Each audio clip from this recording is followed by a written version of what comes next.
here at the bottom it says, I like to play, or I like the playground. And so that's really awesome that Nenea is not afraid to try stretching out big words like playground. Also in her picture, she labeled the word monkey bars, which is another really big word. And so I'm just really proud of her for being brave and stretching out big words. And that's something that she really does well in her writing.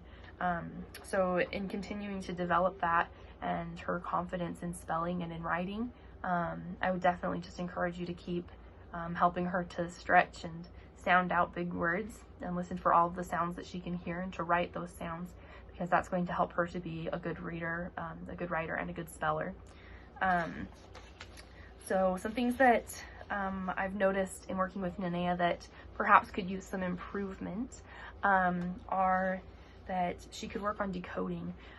This is interesting because in her writing she does so well and she's so brave to stretch out big words, but I've noticed that when I read with her, sometimes she's afraid to use the letters and the sounds that she knows that they make to sound out the word. This was evident in several running records that we did together that I just wanted to go over with you. In one of the books that we were reading for a running record, here you can see we were actually reading one of Dr. Seuss's books, which is one of Nenea's favorites. And on one of the pages, the word was trombone, and it was a really big word. And she was able to identify the t sound at the beginning, but after that she kind of stopped looking at the word and started looking more at the pictures and different things, and ended up saying trumpet instead of trombone. And this is just a good example of a time when she was using different context clues and different, even the sentence structure, more as a clue for how to read the word rather than looking at the sounds. Whereas if she had looked at the sounds, she probably could have figured out that the word was trombone, not trumpet.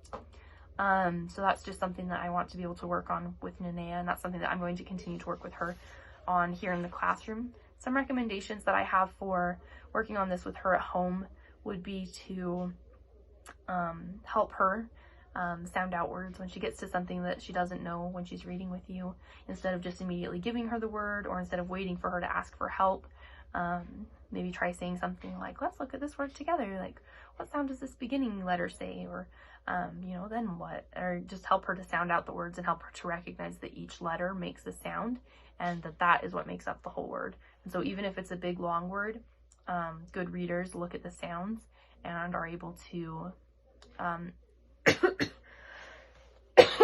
are able to know what the word is by looking at the sounds and putting them together.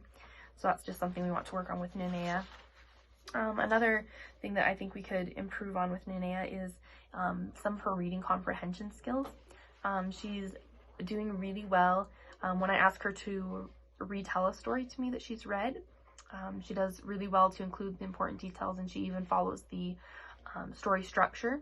However, when I ask her specific questions, whether those questions related to comprehension are literal comprehension questions or inference or inferential questions related to comprehension, she has a hard time being able to answer those questions. And so that was evident in a couple of different running records, followed up by comprehension questions that we did. In these two, she's reading, as far as decoding, easily at a level B independently and a level C almost independently. She had a 93% accuracy rate, which is, we like to have them at 95% accuracy to be considered independent. But a level C is very, very easily instructional level for her. However, with the comprehension questions, she had a difficult time being able to answer the specific questions, even though she could retell the story very well. So something that I would, oh, and I was just going to show you those. But here are some of the comprehension questions. So for example, it talks about where the characters are going, and the inferential questions kind of have to do more with the illustrations of the story. So for example, one asks about how does Sam feel at the party, and though the story itself doesn't explicitly say, the illustrations of course imply how he feels at the party.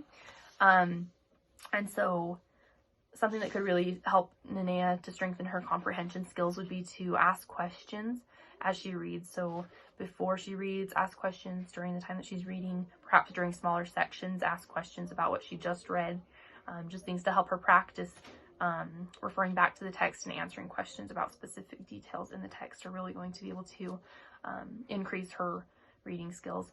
Another thing is that as you read, you can practice modeling questions that a good reader might ask, because we know that asking questions is a good comprehension skill. So, and of course we do this without really thinking about it, but if you think aloud as you read, even just things like, oh, I wonder, how Sam felt at the party, or I wonder what will happen on the next page, or I wonder why so-and-so did whatever.